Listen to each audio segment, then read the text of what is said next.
correspondent, our respected headmaster, our respected chief guest, respected teachers, parents and dear friends. I would like to say thank you to give me such a great opportunity to do something on our Independence Day. My name is Fatima. I have studied in class in 7th standard. The date 15 August from 1947 in India has become a very important day in Indian history.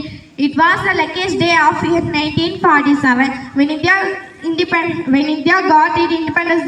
India has chosen the first Prime Minister Pandit Jawaharlal Nehru, who had unfolded the tricolor national flag at the Red Fort in New Delhi for first time. When all the people rejoice this great joy every year. The Independence Day is celebrated very grandly in New Delhi and other important cities. Our President, Prime Minister gives speeches to the people on this day. Our country has development.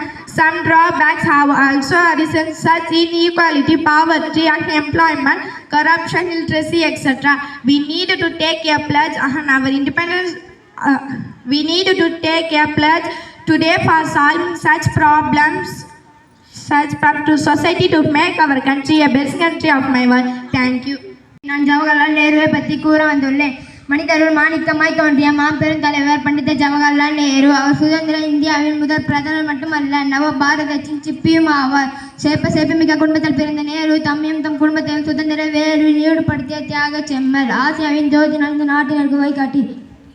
இவருடைய பிறந்த நாள் ஆண்டுதோறும் குழந்தைகள் தினமாக கொண்டாடப்படுகிறது. நேருஜிக்கு கடமையை கடவுள் அது சமமும் என்று போரில் அவ்வளவும் சம தர்மத்தில் ஆழ்ந்த பாரத சமுதாயம் அவருடைய குறிக்கோள்.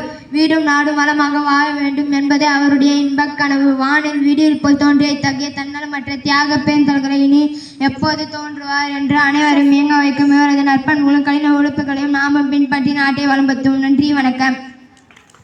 என் பெயர் யுவனேஷ். நான் 7ஆம் வகுப்பு படிக்கிறேன். நான் அம்பேத்கரை பற்றி கூற வந்துள்ளேன். சமுதாயம் என்னும் தேரை நான் இழுத்து செல்கிறேன். முடிவர்கள் தேரை முன்னோக்கி தள்ளுங்கள், ஆனால் தயவு செய்து பின்னோக்கி தள்ளாதீர்கள் என்று கூறிய சமூக திட்டவாதி டாக்டர் அம்பேத்கர். இவர் 20ஆம் நூற்றாண்டில் ஏற்ற மாமனிதர். கல்வி கேள்விகளில் சிறந்த ஆர்வரில் ஒருவர். அரசியல் சமுதாய புரட்சிக்கு வழிகாட்டி. தாழ்த்தப்பட்ட பிற்படுத்தப்பட்ட மக்கள் தலைசிறந்த தீர்க்கதரிசி. உலக போரின் போதும் நாடெங்கும் இருண்டு கடந்த நேரத்தில் இந்தியாவுக்கு சுதந்திரம் வேண்டும் என வட்டமேஜை மாநாட்டில் தம் கருத்துக்களை அள்ளி வீசியவர். இந்திய நாட்டின் சுதந்திரத்திற்கு வழிகாட்டியவர். பாராட்டில் படித்து முடித்து அரசியல் சட்டம் தீட்ட வந்த மாமேதை. மக்களிடையே துணிவை உண்டு பண்ண ஆணுகளை தான் பலிபிடித்து அழைத்து செல்வர்களை எழுதிய சிங்கங்களே அல்ல என கூறியவர். தம் வாழ்நாளில் ஒவ்வொரு மணித்துறையிலும் பயனுள்ள வகையில் செலவழிக்க வேண்டும் என்பதை நன்கு உணர்ந்து செயல்பட்டவர். சமயத்தில் முயற்சி செய்தால் எதிர்நீச்சல் போட்டு முன்னேற முடியும் என்பதை தம் வாழ்க்கையின் மூலம் வாழ்ந்து காட்டியவர். எண்ணியாக எய்தும் திண்ணியராக பெறேன் என்ற கொள்ளைமை பித்த மென்மையாளர். இதனை நாம் பின்பற்றி முன்னேறுவோம். நன்றி, வணக்கம். நான் பாரதியை பற்றி பேச வந்துள்ளேன். நம் மக்களை அச்சதை போக்கிய வீரமூட்டி தன் கவிதைகளால் விழிப்புணர்வு ஊட்டிய வீரத்தமிழன் பாரதியார்.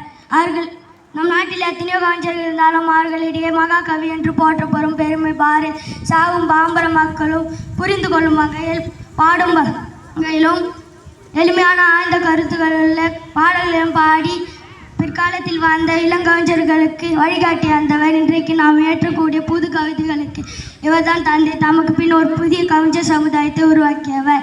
இவர் தன் பாடல்களின் மூலம் சுதந்திர உணவை ஊட்டினார். நன்றி.